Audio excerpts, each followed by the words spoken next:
Assalamu alaikum wa rahmatullahi wa barakatuhu. Good afternoon. Welcome to our virtual Friday gathering. There's a number of you who are visiting us, and so I want to welcome you here. We begin the Friday gathering, the sermon. It's actually two short sermons with the call to prayer. So I'll begin with the azan, the call to prayer.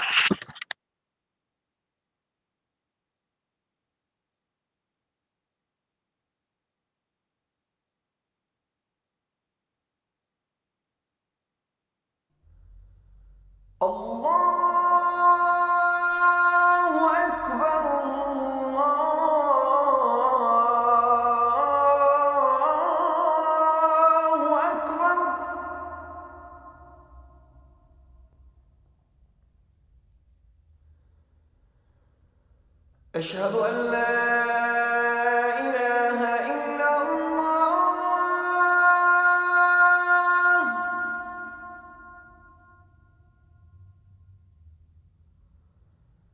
أشهد أن لا إله إلا الله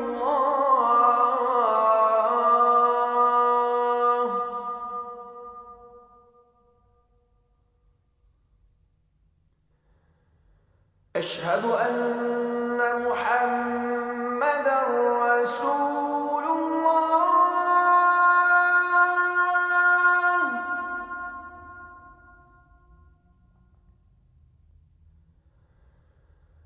أشهد أن محمدًا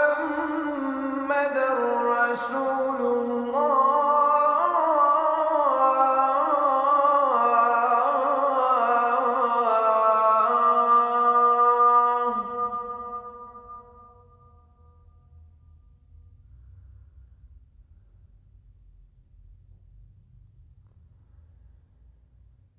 حي على الصلاة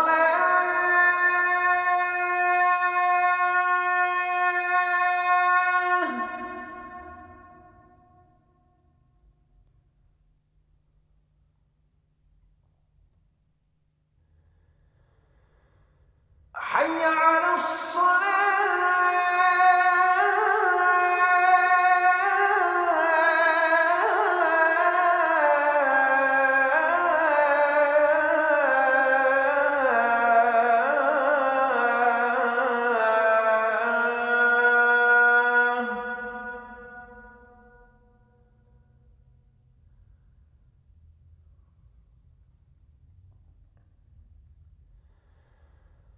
حي على الفلاح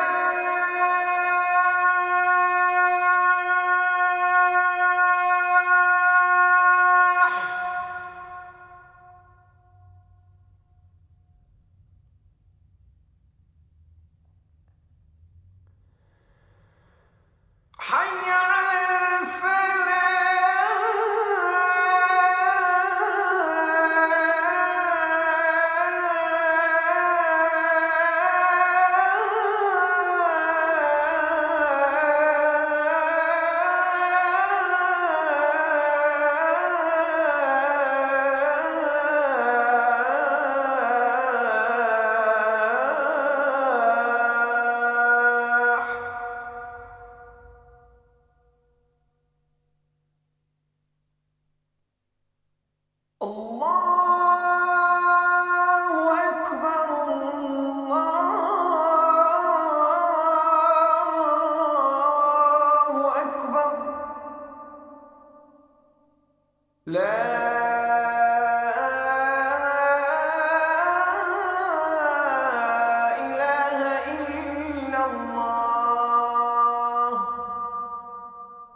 Assalamu alaikum wa rahmatullahi wa barakatuhu. Peace be upon you and the mercy and the blessings of God. Alhamdulillahi nahmadahu wa nasta'inu wa nastaghfiruhu wa na'udhu billahi min shururi anfusina wa min sayyati a'malina. Man yahdihillaha fala mudilla lahu wa man yudlil fala hadiya lahu. وأشهد أن لا إله إلا الله وحده لا شريك له وأشهد أن محمد عبده ورسوله صلى الله عليه وآله وسلم وبعد. Praise be to God. We seek God's help and God's forgiveness. We seek refuge with God from the evil of our own souls and from our bad deeds. Whomsoever God guides will never be led astray. Whomsoever God leads astray, no one can guide. I bear witness that there is no God but God, the one having no partner. And I bear witness that Muhammad, peace and blessings of God be upon him, is God's servant and messenger. يا أيها الذين آمنوا اتقوا الله حق تقاته ولا تموتن إلا وأنتم مسلمون. O you who have faith, be mindful of God as is God's due, and make sure you devote yourselves to God and do not die except in surrender and submission to God. يا أيها الناس اتقوا ربكم الذي خلقكم من نفس واحدة وخلق منها زوجها وبعث منهم رجالا كثيرا ونساء واتقوا الله الذي تصلون به والأرحم أرحمنا الله كان عليكم رقيب. O humanity, be mindful of your Lord, who created you from one soul and created from it its mate, and dispersed from both of them countless men and women. And fear God, through whom you ask one another in the wombs that bore you. Indeed, God is ever over you, an observer. يصلح لكم أعمالكم ويغفر لكم ذنوبكم ومن يطع الله ورسوله فقد فاز فوزا عظيما. أما بعد. God will direct you to righteous deeds and will forgive you your sins. And whomsoever obeys God and God's messenger has indeed achieved a great achievement.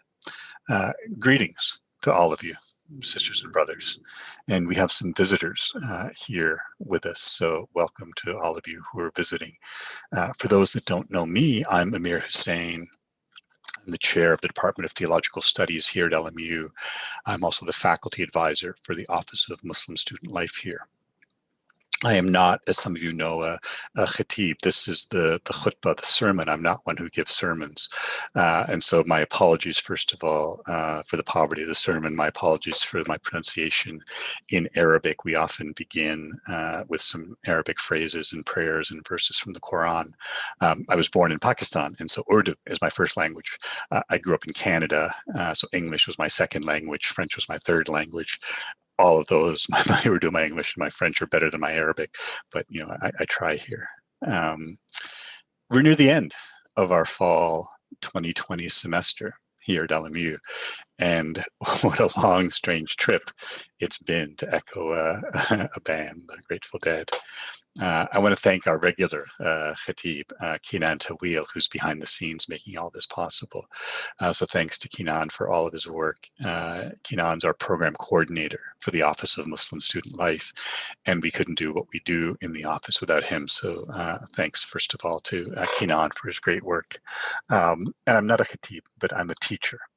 It's not what I do, but it's who I am. You know, I didn't think much about the significance of that until I heard a line from one of my Muslim teachers who said years ago to me, he said, look, teaching is a sacred duty, as the search for knowledge is incumbent on every Muslim. It's a wonderful phrase. Teaching is a sacred duty, as the search for knowledge is incumbent upon every Muslim. You know, the first of the 40 books of Imam Ghazali's Ihya Ulumuddin. Ghazali was the great medieval Catholic, the great medieval Muslim theologian. If you think of the great Catholic theologian Thomas Aquinas, or the great Jewish theologian Maimonides, Imam Ghazali is around that same time in the 12th, 13th century. And that work, the Ihya Ulumuddin, literally the revival, the bringing back to life of the religious sciences, is sort of a classic of Islamic theology. The first of the books in there is the Kitab al-Ilm, the Book of Knowledge, which begins with a series of prophetic reports, hadith on knowledge. One of them, which is sound in the Islamic tradition, seeking knowledge is an obligation on every Muslim. You know, that's the importance of your teachers here at LMU. Not that we're better than you are, but that we have knowledge to pass on. This is why we give importance to teachers in Islam. This is why you should give that importance to your teachers, to your professors here at LMU. And God gives us knowledge and gives us teachers to help understand that knowledge. Some of you know this, that, one of my favorite surahs, chapters of the Quran, is Surah Ar-Rahman, Surah 55. Just this beautiful, beautiful surah, which begins with these 4 short verses, just a few words each. Ar-Rahman, the merciful. Allama al-Quran, taught the Quran. That's that word ilm, allama al-Quran. Khalaq al-insan, created the human being. Allamahul bayan, taught it, the human being, eloquence. And in that surah, 78 verses, 30 times, you have this refrain. فَبِأَيِّ اللَّهِ رَبِّكُمَا تُكَذِّبَانِ. So which of the favors of your Lord would you deny? I love that. Which of the favors of your Lord would you deny? 30 times in this surah, God reminds us, which of the favors of your Lord would you deny? One of the most important contemporary Arab poets, and really the national poet of Palestine, is Mahmoud Darwish, who has a beautiful poem from, it's 25 years ago now, and you think, where's the time go? The poem is called Like the Noon in Surah Ar-Rahman.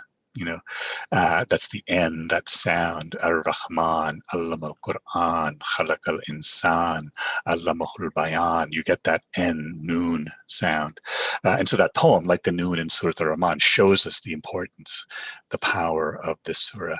And I'd encourage you to listen to that surah. Surah 55. You can get it on YouTube in lots of different versions. I'd encourage you to listen to that from time to time. I say this especially to our students here, as you work on your final assignments, as you prepare for your final exams, one more week of class, and then we have finals, make sure to study, but make sure to make time for your deen, your religion, for prayer, to read the Quran, to listen to recitation of surahs like Surah Ar-Rahman. Come together to support each other, because we are a community, even when we can only meet virtually. We're here for you. Kinan's here for you in the Office of Muslim Student Life. I'm here for you. We have lots of resources within campus ministry. The interfaith team here is very, very strong. So we're here for you. But that requires your involvement as well. So make time for that. The sermon that I want to give, and if for those that are new to this, the Friday afternoon prayer is a congregational prayer. We won't be able to pray that prayer because we're not in the same physical space. But what we do is we have sort of 2 short sermons that take the place of 2 of the cycles of prayer. So if we were all meeting in the same physical space, these 2 short sermons that I would give would take the place of 2 of the cycles of prayer, and we do only 2 of them. Because this isn't a community where we're physically together in the same space, we'll have to do the 4 cycles of prayer, 4 rakats, but there's still these 2 short sermons. And in the first part, I want to talk, and that's really the title of the sermon, how we live out our Islam here at LMU in Los Angeles in a minority setting. And there are something like 135 countries where we live as Muslims as minorities. I grew up in Canada. I mentioned one of those countries here in the US, another one of those countries. That's different from the experience of many of our Muslim students who may have grown up in a Muslim majority country. A number of our Muslim students are from here, Americans. A number of our Muslim students from other countries. Many of those are countries where Islam was the dominant or is the dominant tradition. So it's very different growing up in a world if you are the dominant majority or if you're a minority community. I've been blessed to have these extraordinary teachers, and one of them, Mahmoud Ayub, would often talk with us about Mecca and Medina.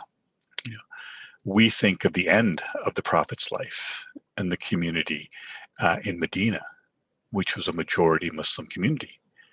But that's not how Islam began. Islam doesn't begin in Medina. The Prophet migrates there. Islam begins in Mecca, in the minority. And how many of us just remember that basic fact? We didn't start as a majority community in Medina. We ended up there from humble beginnings in Mecca. You know, many people are aware of the emigration of the Prophet and his earliest followers from Mecca to Medina in the year 622. That's the Hijra, which begins our calendar. For Muslims, the calendar begins not with the birth of the Prophet, not with the first revelations, but with the migration from Mecca to Medina, so that Muslims can exist in community. We're now in the year 1442 years since that migration. But there was an earlier migration to Abyssinia, to Africa, in the second part of the khutbah. I'll talk about Africa. And that emigration underscores the value of interfaith dialogue to the Prophet. The earliest biographer of the Prophet, Ibn Ishaq, the historian Tabari, all discussed this migration. That as people began to accept Islam, they met opposition from others in Mecca. This opposition turned to physical persecution of certain members of the early Muslim community. And the Prophet gathered a group of those most vulnerable, instructed them to go across the Red Sea, go to Africa, to Abyssinia, a Christian country ruled by a Christian king. And it's important to remember, the Prophet knows this. The Prophet knows that he's sending these people to a Christian country ruled by a Christian king. And there, the emigrants were welcomed and accepted. And the Christian king protected the Muslims against the demands of extradition by the polytheists of Mecca. The emigrants stay there in Abyssinia until they rejoin the larger Muslim community in Medina. I talk about this in my class all the time. The Prophet's Act represents the first time that Muslims, as Muslims, deal with Christians as a community. There's no sense of enmity against the Christians of Abyssinia. Instead, they were seen by the Prophet as a people who would protect the members of the nascent Muslim community. This is a very early example in Islam of the importance of pluralism, of interfaith dialogue, of the depth that we as Muslims owe to Christians, and especially to the fact that these were African Christians. Again, I'll come back to that in the second part of the sermon. In the first part, let me say a bit more about our situation here as Muslims in the US. We're here. This is our country as American Muslims. To borrow a phrase from the poet of blessed memory, our brother Langston Hughes, we too are America. Don't forget that. Those of you who are Americans, this is your country. This is your home. We're immigrants here, muhajirun, to use the Arabic term. Some of us came beginning of this year to begin school at LMU. Some, like me, came 25 years ago from Canada. But we've been here as Muslims in America for almost 500 years. That's something we often forget, the history of Islam here in this country. I think of Esteban de Moor, who landed here in 1528, again, almost 500 years ago, died in 1539. That's 80 years before the Pilgrims landed in 1620. So 80 years before the Pilgrims land here, there's a Muslim, a slave brought over from Spain, who has already died and been buried here. I think of Ayuba Suleiman Diallo, Job bin Solomon, brought as a slave to Annapolis in 1730. His biography published in 1734, when George Washington was 2 years old. So 40 years before our Declaration of Independence, we know about African slaves here in the Americas. Our history as Muslims in this country goes back to the transatlantic slave trade. Again, that connection with Africa. Remember that we have a history here. We were brought here, some of us against our will, as slaves. But we're not only slaves, some of us came here willingly to seek a new life, like countless other Americans. And we're connected to those Americans who face difficulties in the current administration. African Americans, Mexican, Latinx Americans, Jewish Americans, for all the intolerance that Muslims face in this country. The largest number of hate crimes against a religious group are against Jews, not against Muslims. I'm not saying Islamophobia isn't real. It is. Many of us experienced issues because we're Muslim. Many more Jews have experienced hate crimes because of their religion than Muslims have. You know, we need to stand together as a community. I think here of my great hero, and those that know me know this, Muhammad Ali, the greatest of all time, wonderful exemplar of an American Muslim life. I think these days, especially in light of the protests, which I'll talk about in the second part of the sermon, the Black Lives Matter protests, I think these days of our brother Malcolm X, 55 years ago, February 1965, when Malcolm was assassinated, Ossie Davis says that Malcolm was our manhood, our living Black manhood. This was his meaning to his people, and in honoring him, we honor the best in ourselves. That was Ossie Davis at the eulogy for Malcolm X, And I think of Malcolm as our manhood, Muhammad Ali as our humanity, lives lived for the world to see, lives lived in complexity, in contradiction, in triumph, in tragedy. Iconic American lives, African American lives, African American Muslim lives, lived by iconic African American Muslims. I think of Ali, and his life was a life of service. Muhammad Ali would often say that service to others is the rent you pay for your room here on earth. I love that line, service to others is the rent you pay for your room here on earth. I'll come back to this idea of service and the connections to Africa in the second part of this khutbah, the sermon. But let us stand together as a community rooted in justice, in the justice of the Quran. أقول قولي هذا واستغفر الله ولكم.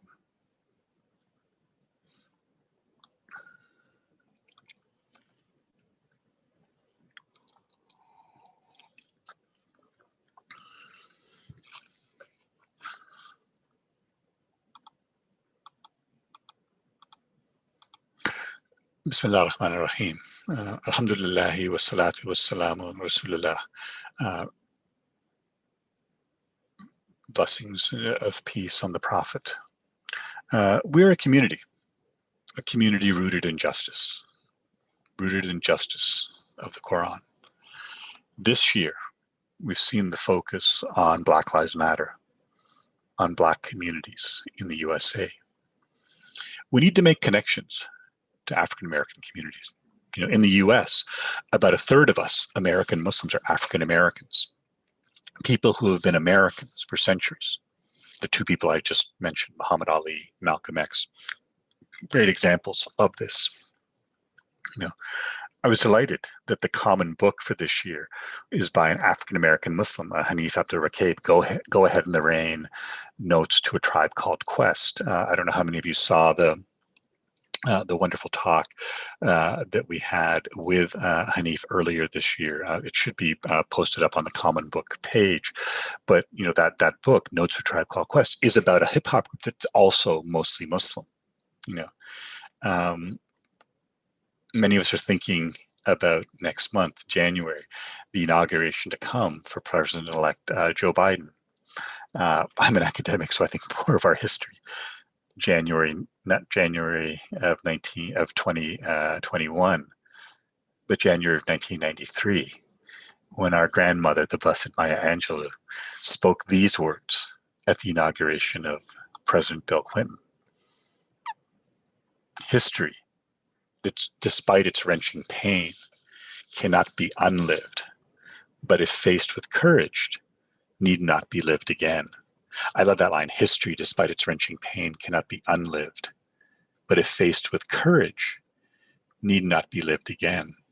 I want to spend a few minutes here talking about some of the things that happened in this past year. Some things that we might have forgotten in the before times, before COVID.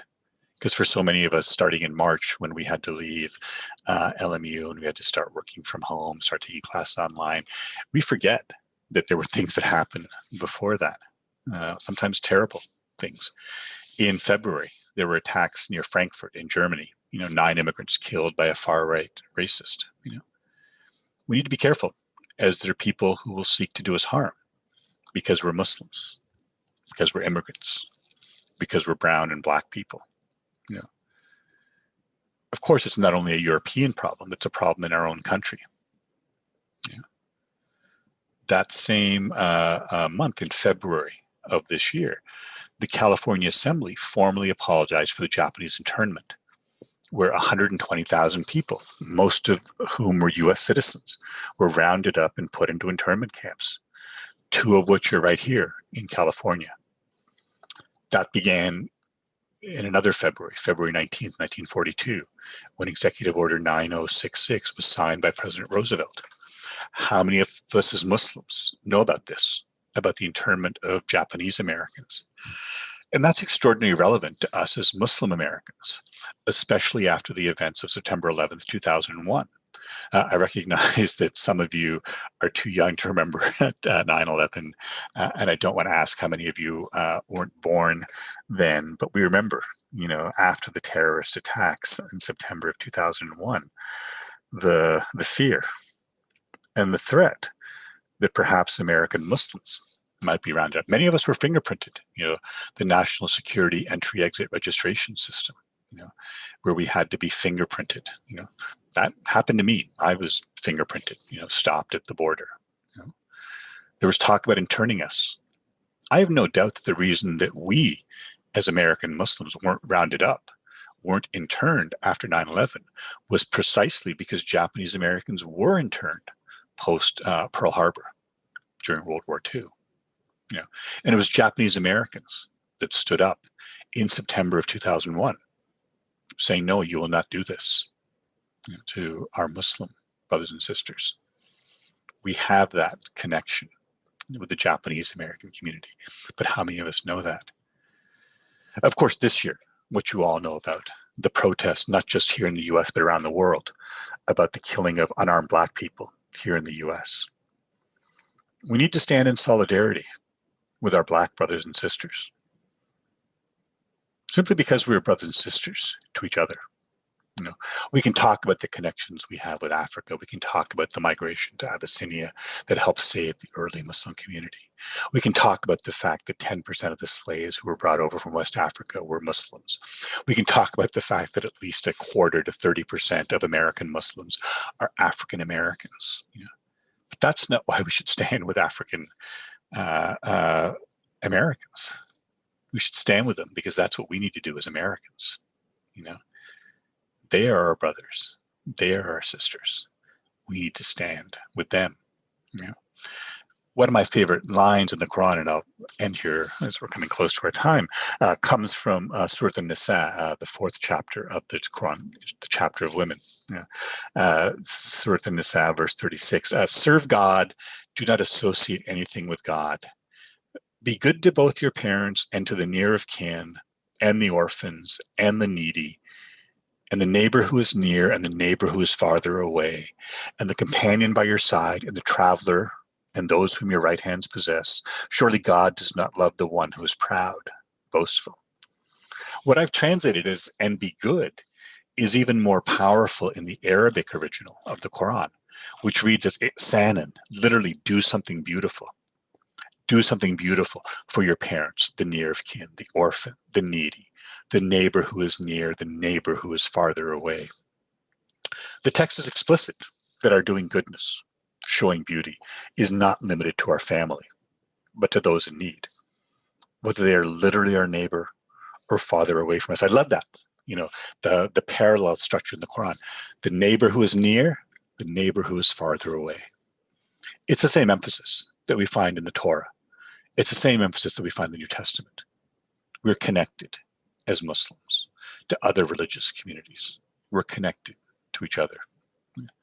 I ask that we just not try to remember this line from the Quran, but we do our best to live it out. Live it out as Ali did, in service to others. Ameen. We end then with some traditional prayers. اللهم صل على محمد وعلى آله محمد كما صليت على إبراهيم وعلى آل إبراهيم إنك حميد مجيد اللهم بارك محمد وعلى آل محمد كما باركت على إبراهيم وعلى آل إبراهيم إنك حميد مجيد اللهم اغفر للمسلمين والمسلمات والمؤمنين والمؤمنات الأحياء منهم والأموات Innaka samiyun mujibul dawat. Almighty God, forgive the Muslim men and women. Forgive the believing men and women. Those who are alive, those who have died. You're indeed the one who listens and accepts all supplications. Servants of God, indeed, God orders us to be just, to excel in what we do, be generous and take care of our kin and our relatives. Never do what is forbidden of all sins and do not transgress. The Almighty advises you so that you might remember. And just again, a reminder that because we're not in the same physical space, because we're in this virtual space, please pray the 4 rakats for Zohar, the 4 cycles of prayer for Zohar, instead of the 2 rakats for Jumu'ah. Just 2 announcements. One, please remember the interfaith game night that'll take place at 6 p.m. today on Zoom. You'll see the announcement there in Leo. And again, thanks to Kinan for directing our Office of Muslim Student Life. And we will see you, inshallah, God willing, next week.